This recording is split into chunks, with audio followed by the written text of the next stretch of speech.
The House has spoken, and the will of the House is clear. But the government have given no indication so far that they are going to facilitate the will of the House becoming a reality by amending statute.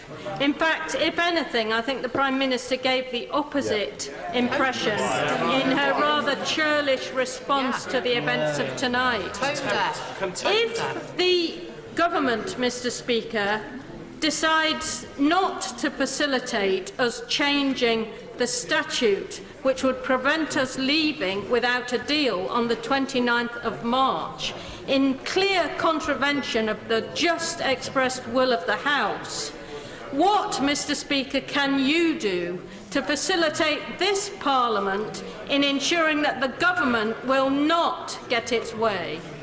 Well, I'm grateful to the Right Honourable Lady. My understanding is that the government has tabled its motion for tomorrow, and it might help colleagues if they obtain copies of it. I don't think it's for me now to read out the government's motion for tomorrow.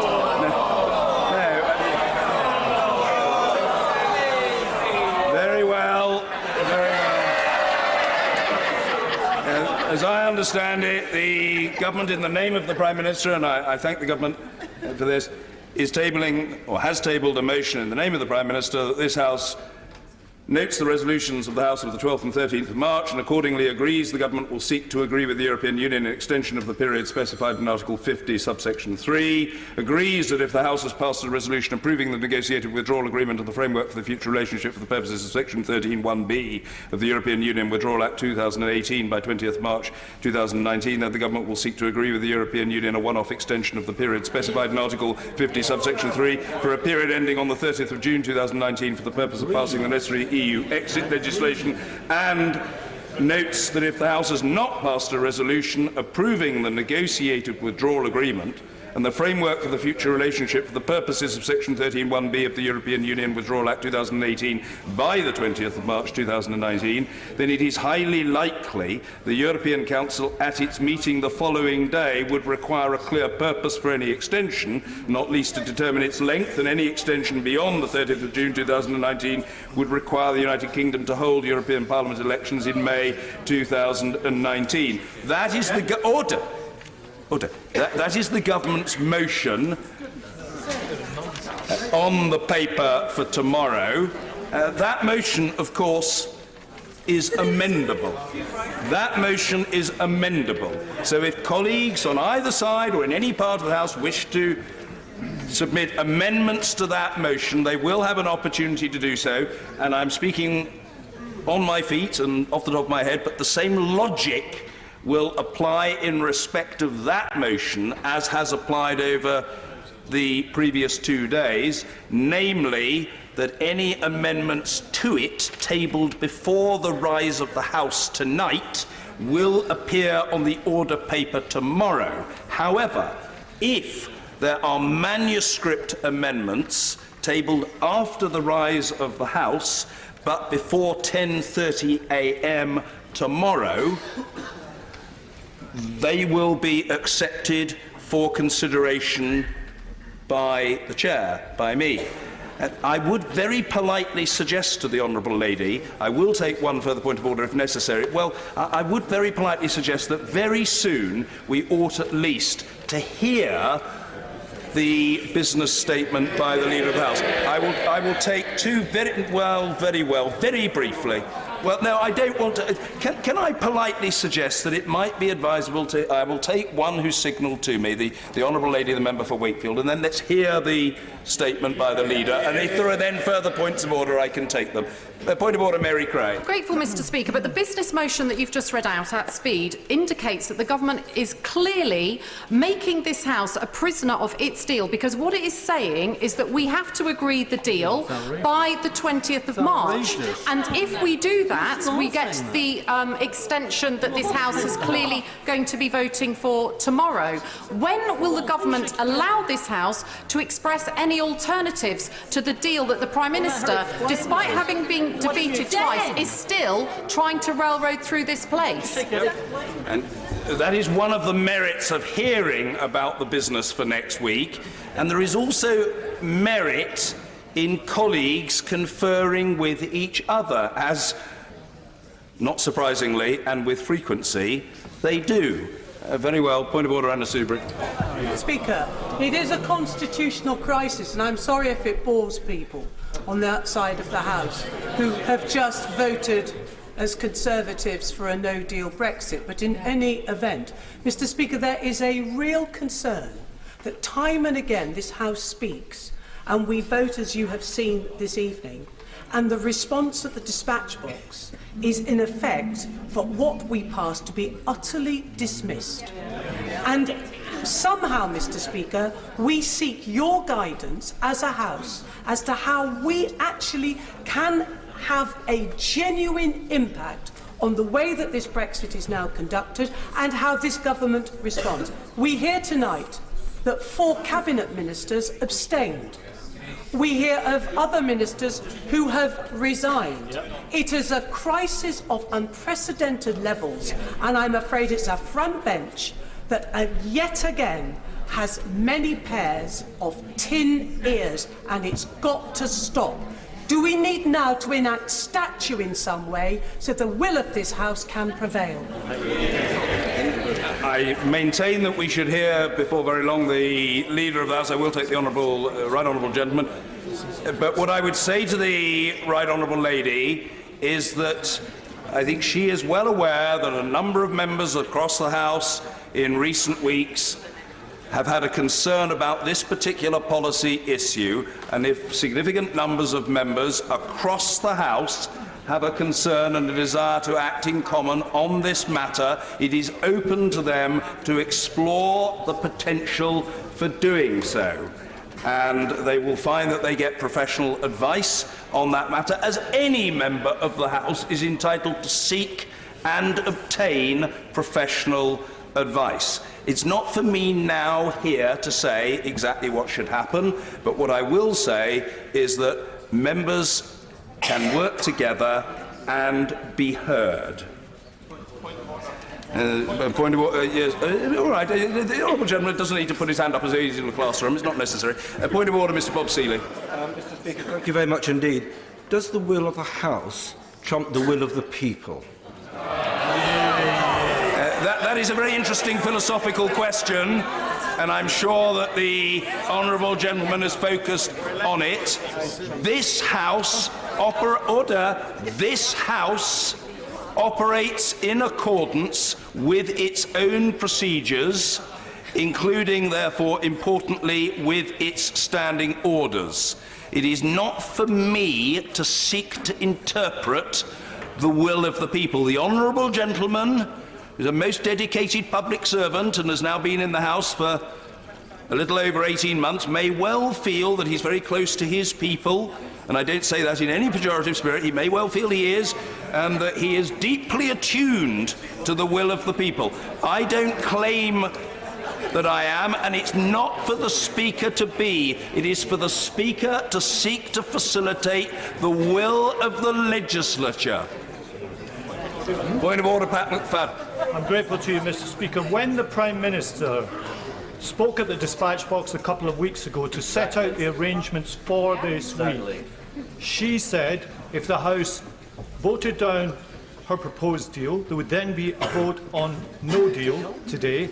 That has happened, and she said that if the House voted against leaving on a no deal basis, we would then have an opportunity to vote to ask the government to seek an extension to Article 50. She did not say that was conditional on passing her deal between this week and the application of the extension.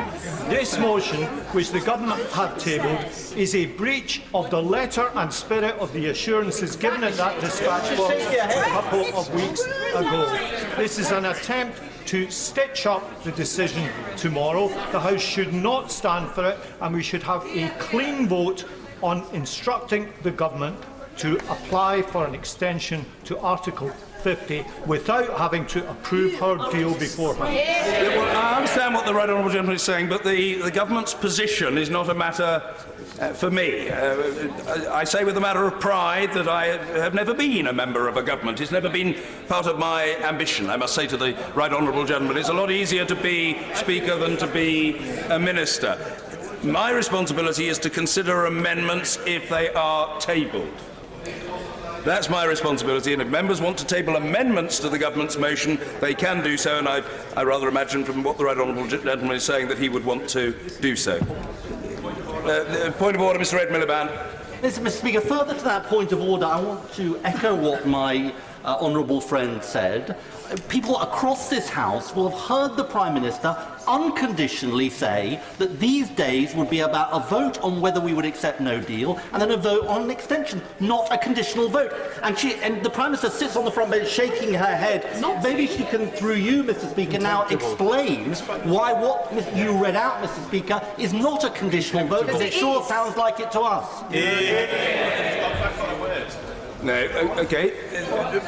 No, the Prime Minister is not seeking to raise a point of order at this stage. Point of order, Mr Ian Mearn. I'm very grateful, Mr Speaker, and I think this actually might be a point of order. I'm just seeking some clarification from yourself, because you did say that the tabling of manuscript amendments tomorrow would be until 10:30. Well, the business begins at 9:30, and I thought there might be some disparity there. So I can help the honourable gentleman. I appreciate that he was listening attentively. There is no contradiction or tension whatever. The honourable gentleman correctly surmises that the House tomorrow, as on every Thursday that we sit, will meet at 9:30. But I say this as much for the benefit of people listening to our proceedings as for the benefit of members. Question time is at 9:30. At 10:30 we would ordinarily have either urgent questions or move straight to the business statement from the Leader of the House. And I appreciate the honourable gentleman's concern, not just for colleagues, but for me, but I am perfectly sanguine about a deadline of 10:30 for the submission of amendments, and I am comfortable that I would be able to make judgments in time for the start of the debate and for the debate to take place on an informed basis. So there is no problem there. Point of order, Neil Gray. Thank you for your forbearance, Mr Speaker.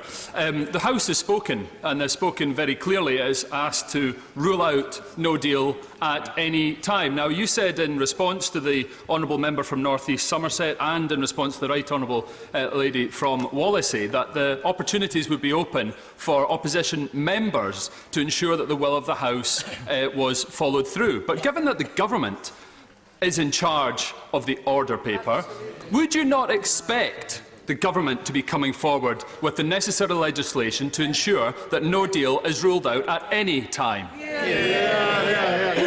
Not sure that it's really for me to say that I expect one particular course of action or another. I feel now that I've been around a little while, and sometimes predictable things have happened, and sometimes some very unpredictable and even in some cases rather curious things have happened. So I've got used to all range of possibilities, and I don't think I would say that I expect this or I expect that. What I do expect, not specifically of the government, what I expect is that if members feel strongly dissatisfied with what is an offer to them, they will communicate with each other, and they will come forward, seek professional advice, seek my own, and attempt to ensure that what they wish to be debated as elected members of the legislature is indeed debated, and of course by definition not just debated but voted upon by the House. Right. Yes, point of order, Mr Peterbone. Following on to what you have just said, isn't it a fact that the moaning minis on the other side attacking the government, if they really had any guts, the way to do it is to table a confidence motion in the government? That's how it's traditionally done, not by some backdoor means. Perfectly legitimate. The honourable gentleman expresses his point of view with his characteristic force. It's open to people to table motions of no confidence. Of course it is. That is a perfectly proper course of action, and that can happen and does from time to time. I think we'll leave it there. If there are no further points of order, we come now to the emergency business statement by the Leader of the House, Andrea Leadsom. Mr Speaker, in light of tonight's decision, I should like to inform the House that tomorrow's business will now be a debate on a motion relating to an extension of Article 50. On Friday the 15th of March, the House will consider private members' bills.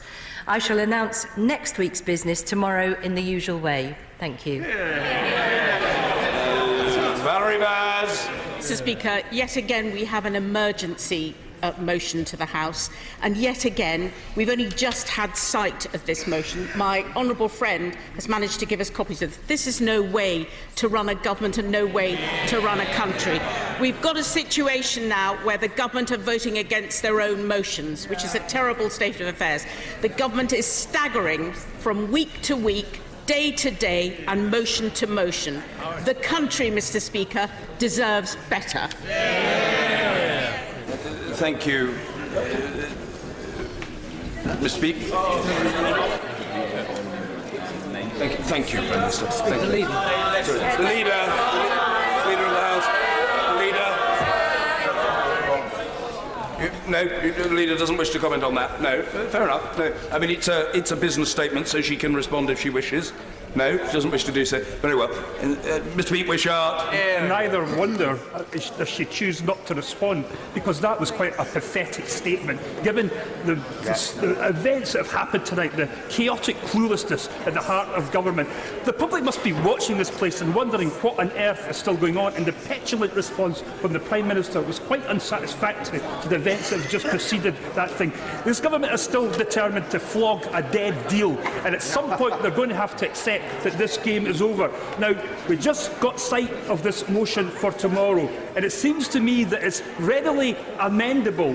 All we need to get rid of is the first two parts, and we'll get to what this House really wants and requires, which is an extension of Article 50 indefinitely until we get this issue resolved and we can do these other things. Because what has to happen, Mr Speaker, is the will of the House has to be respected in these matters.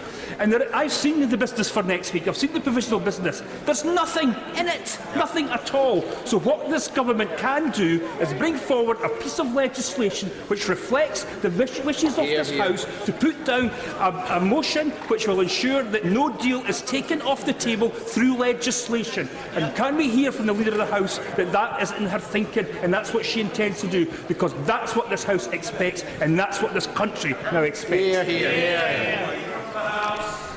Well, as the honourable gentleman will know, the Prime Minister set out some time ago now that should the House reject the withdrawal agreement and future declaration, that there would be a discussion for the House to decide whether it wished to take leaving the EU without a deal off the table, and then should the House make that decision, there would then be a further discussion on whether the House wishes to seek an extension to Article 50. That is the motion that will be discussed tomorrow, and as my right honourable friend the Prime Minister has just said, tomorrow's motion will set out the fundamental choices facing this House.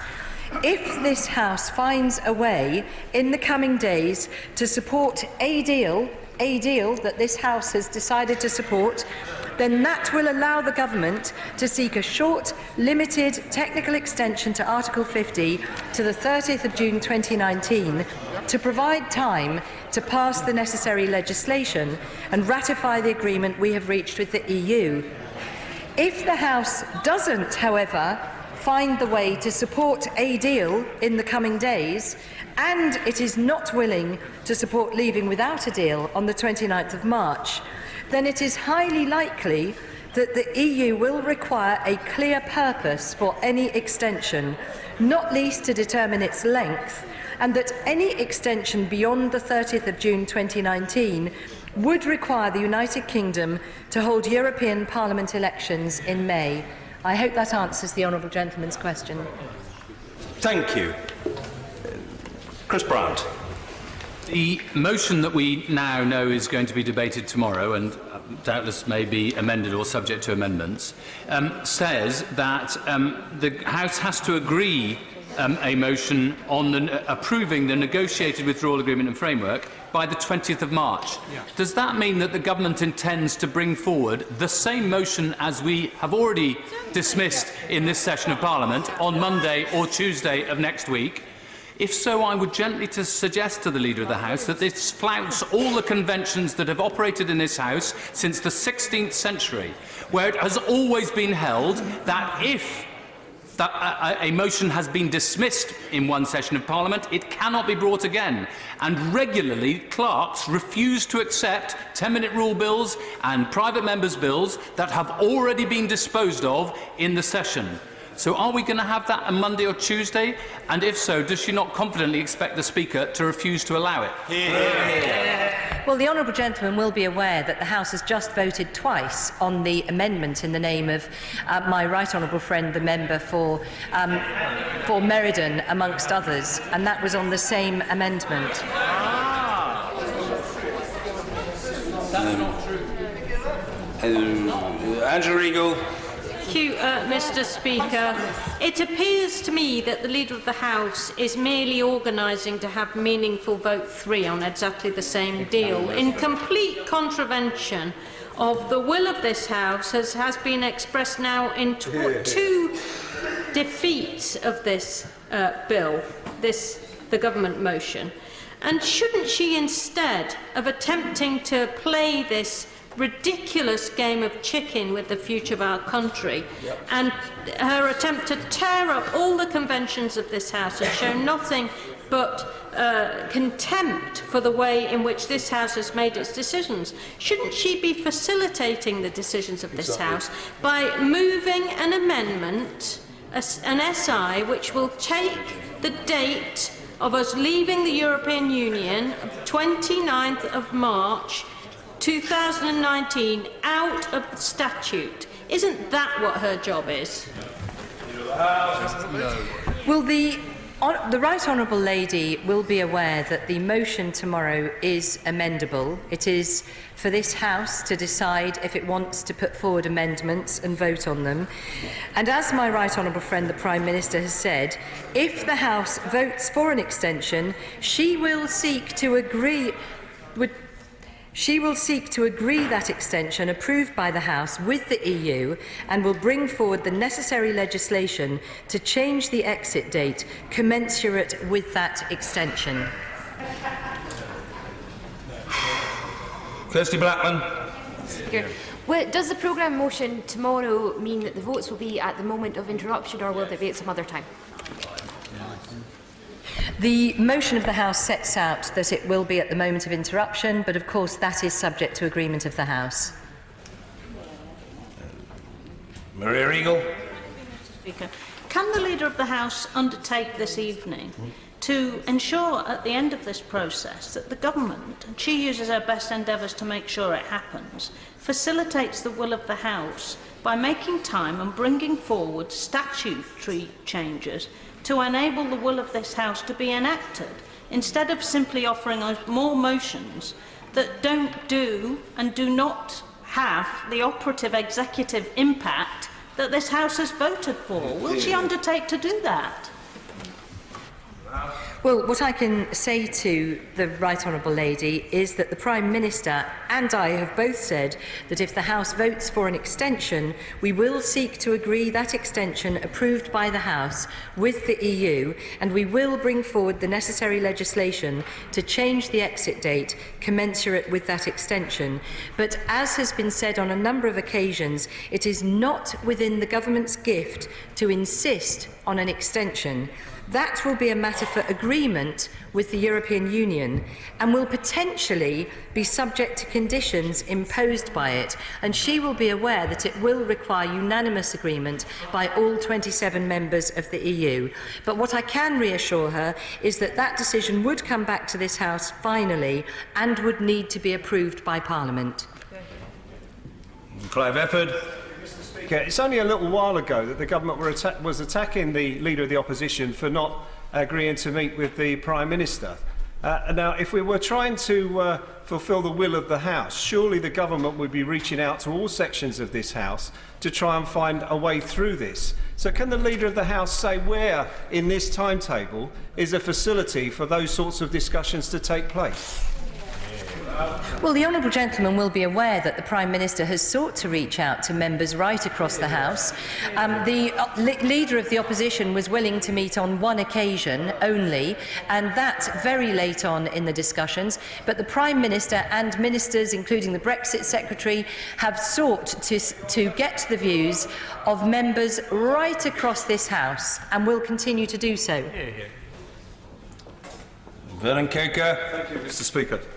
The Leader of the House, as she knows, has a hugely important constitutional role. That is to be the voice of Parliament to government. Yep. What we're seeing is, and I say this to the Leader of the House, is vote after vote in this chamber seemingly is being ignored by the government, as we heard from the Prime Minister earlier this evening.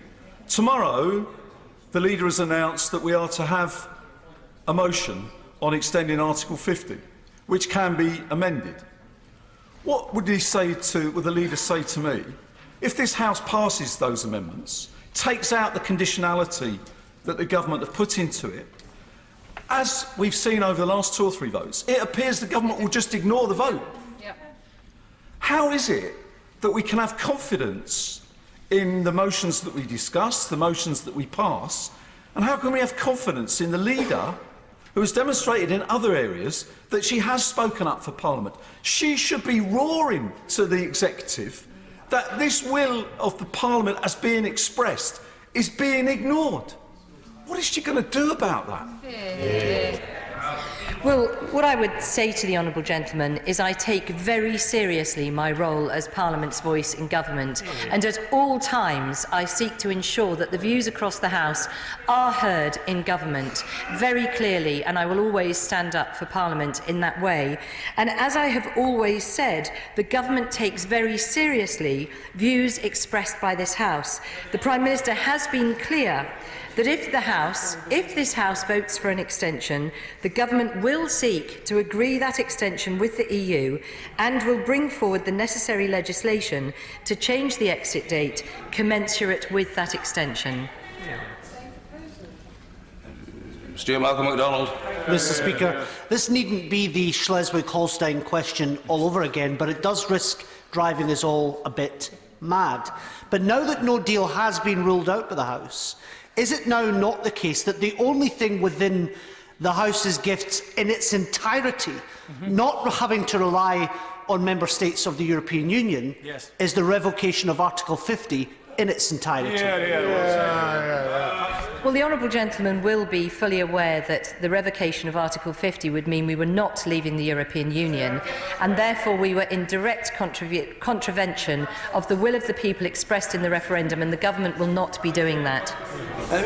I'd simply say to colleagues, I think it is clear that whatever the House decides will not be a state secret. That will become public. It will be known. That message will be communicated. In fairness, I think the Leader of the House has acknowledged that whatever the House decides, it will be communicated to the European Union. That will happen, and the wording of what has been decided will be absolutely crystal clear. So the will of the House will be forwarded to the European Union, whatever that will is. Mr David Linden. Given that we have seen lots of briefings that meaningful vote free will take place at some point next week, and given that the pound appears to be going tonto just about every day, can the Prime Minister tell us when meaningful vote free will be so that the markets can prepare for that nonsense next week again? Well, what I can say to the honourable gentleman is I will be announcing next week's business tomorrow, but obviously he will be aware that what we're focused on now is trying to identify what is the will of the House, and that's why we've brought forward a motion so that the House can discuss tomorrow its desire or otherwise for an extension to Article 50. Ian Murray. Thank you, Mr Speaker. I'll not rehearse the sequence of events that we were promised this week in terms of why we've got here this evening. But I'm utterly astonished that the Leader of the House has produced this motion for us to debate tomorrow, which is essentially a forerunner to meaningful vote number 3.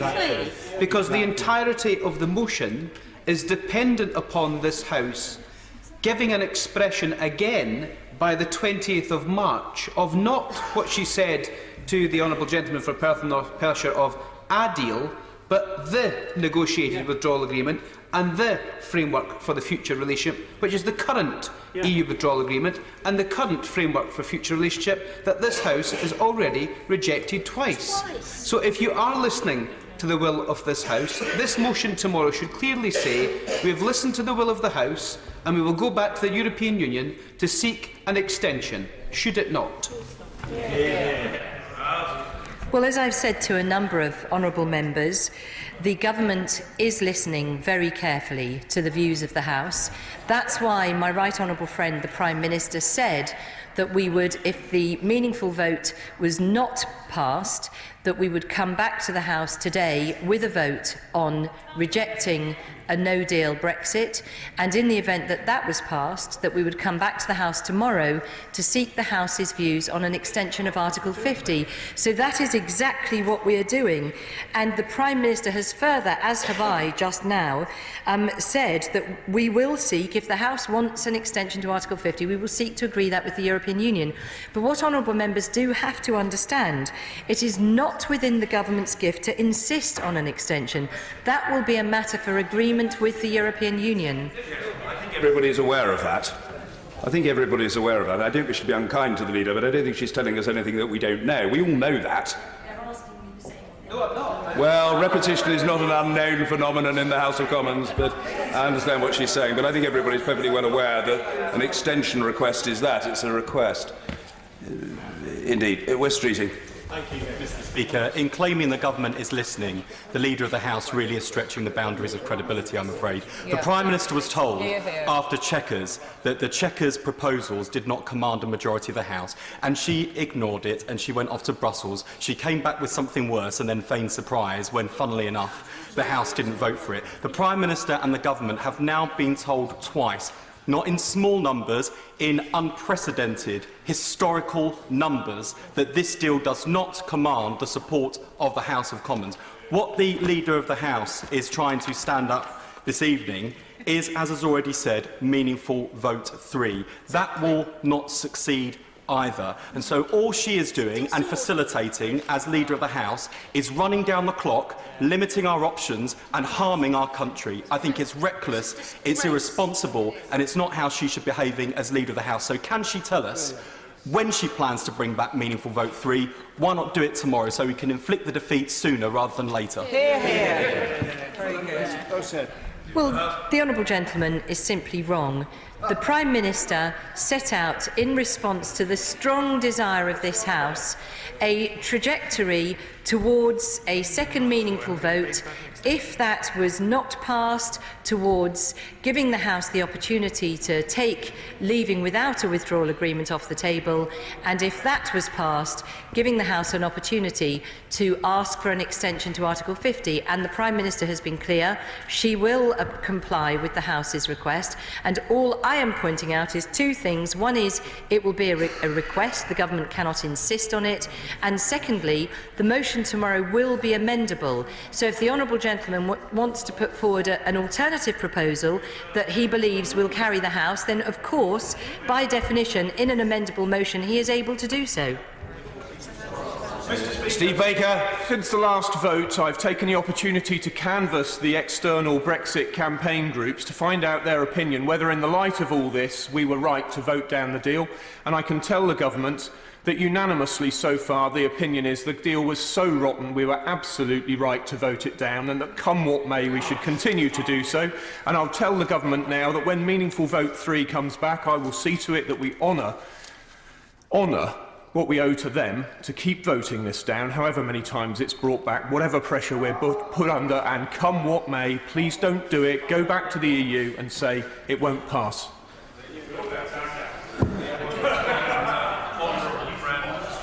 Well, my honourable friend and I clearly have a different perspective on this.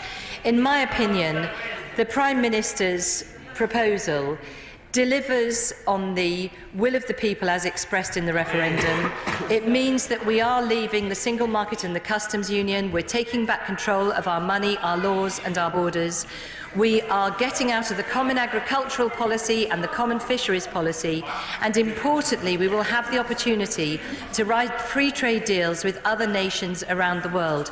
But so importantly too is the fact that the Prime Minister's deal respects the views of so many who didn't want to leave the European Union, because what it ensures is that we will continue to have a close and collaborative relationship with our EU friends and neighbours. So in my opinion, it is the best combination to deliver on the will of the referendum. Very well.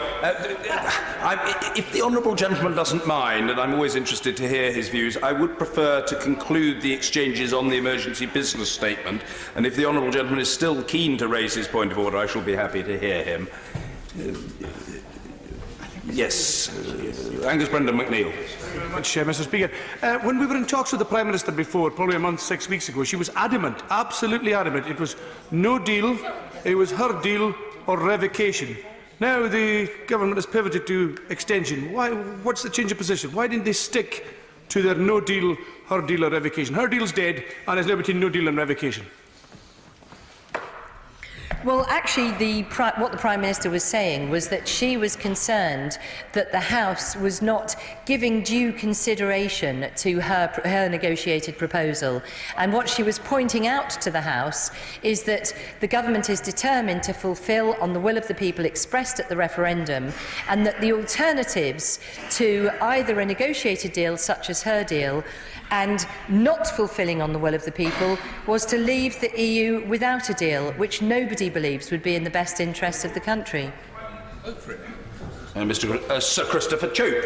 Mr Speaker, my right honourable friend has said that we would need to have a clear purpose in order to extend Article 50, particularly if that was for a short period of time. Can my right honourable friend tell the House whether she believes that a change of chief negotiator would amount to such a clear purpose? Well, my honourable friend gives me the opportunity to pay tribute to the excellent work of the civil service, who have really spent the last 2.5 years above and beyond the call of duty, so many of them focused on delivering on the referendum, and I think there's something to be proud of. Sandy Martin. Thank you, Mr Speaker. Does the Leader of the House not recognise that the Prime Minister will not be able to pass a deal simply with the support of the members, the honourable members that are sitting behind her? And if she had not fully recognised that until this evening, surely she does now. And that if there is going to be any deal that we can take to the European Parliament, the European Commission, the European Council, in order to try to secure any sort of deal other than a no-deal Brexit, she is going to have to negotiate a deal with members on this side of the House. Not just talk to members on this side of the House, but negotiate a deal with members on this side of the House. My right honourable friend has indeed reached out to members across the House, and the honourable gentleman knows that full well.